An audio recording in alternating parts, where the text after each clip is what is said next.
I think the biggest issue right now is the fact that people are underestimating the growth of Asia. What Asia done during this crisis is they have overinvested with borrowed money. Now they're facing the challenge to reduce this overinvestment because growth is coming down, so they need to rebalance economies.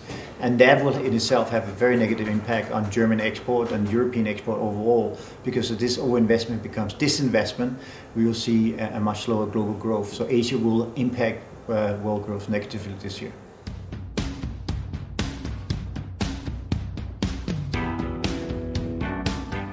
So the major new thing in terms of macro this year will be the risk of deflation and certainly already disinflation. Disinflation, deflation is very negative, and it's driven by, first of course, excess capacity in the world, not enough job being created. The fact that Asia is slowing down, Asia exporting lower prices into the rest of the world. And then finally, of course, commodities and energy prices continuing down. And on top of this, you have negative demographics in terms of less people working and coming into the working place overall.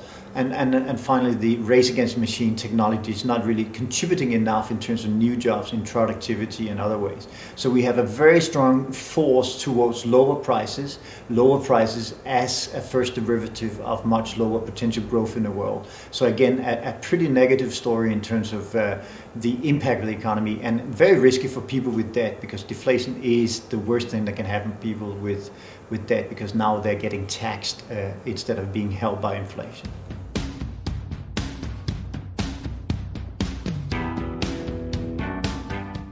The biggest potential upset, if you look into the calendar of first half of this year, will be the European parliamentary election.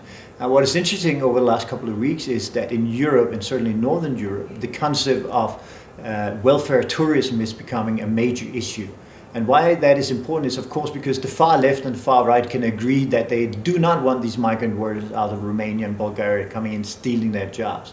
And I make this as a citation mark and not my personal opinion, but this is threatening the very core of social policy and social benefits, and this inherent belief that Denmark is for the Danes and Germany for the Germans, and this is being questioned, and that could spill very negatively into the EU parliamentary election, to the European parliamentary election, because of course if people vote with their fear rather than their rationality, they will have to vote almost directly negatively to the euro, and that can spell trouble for the European Parliament, but also for this needed integration of Europe.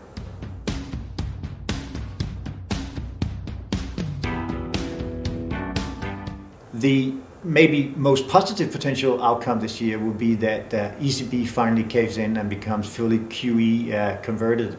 Last year, I think all of the stock shareholders in the world needs to send a personal thank you note to Abe. He saved the world by his QE. If there should be a repeat in 2014, it will probably have to be the ECB. Of course, the problem with the ECB being that they have lost their primary mediator, the Bundesbank member Asmussen, who left to join the German government. He was the mediator between Draghi and the Club Med, the southern part of European QE-likely people. Instead, they have gotten a hardcore Bundesbank policymaker in place. So, the hand is probably slightly weaker in poker terms, but if I'm right about deflation and slower growth in Europe and Germany on the brink of deflation and recession, it could happen. And I think a lot of people are betting that Europe will go up. One, if recovery is there, it's a good story. If recovery is not there, there is a put option through the QE in the ECB.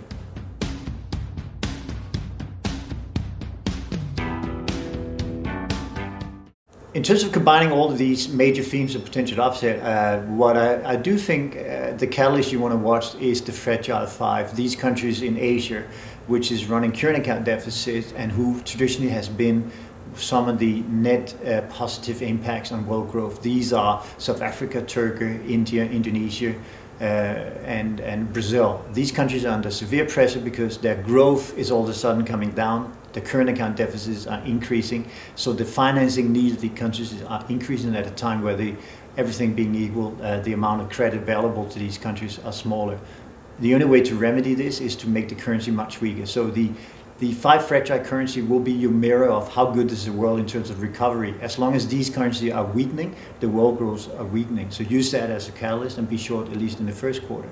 Overall, I think the deflationary threat of euro could drive the euro all the way up to 140.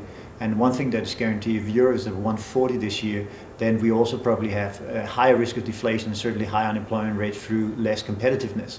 So those be the two major things. And I think overall, my investment philosophy is that preservation of capital is number one. And if you drive your investment by preservation of capital, now is exactly the time where you, at the bare minimum, reduces your position down to where they were January 1st of 2013, i.e. taking some money off the table. But I will even go to the notion that you should probably go all square, or at least wait a little bit to see, because the market has become pricey and everything is priced to perfection. And in my 25 years in the business, I've never seen perfection except in a few people around me personally. So that is my expectation. Be defensive, but at the same time expect 14 to be a transition year towards something better.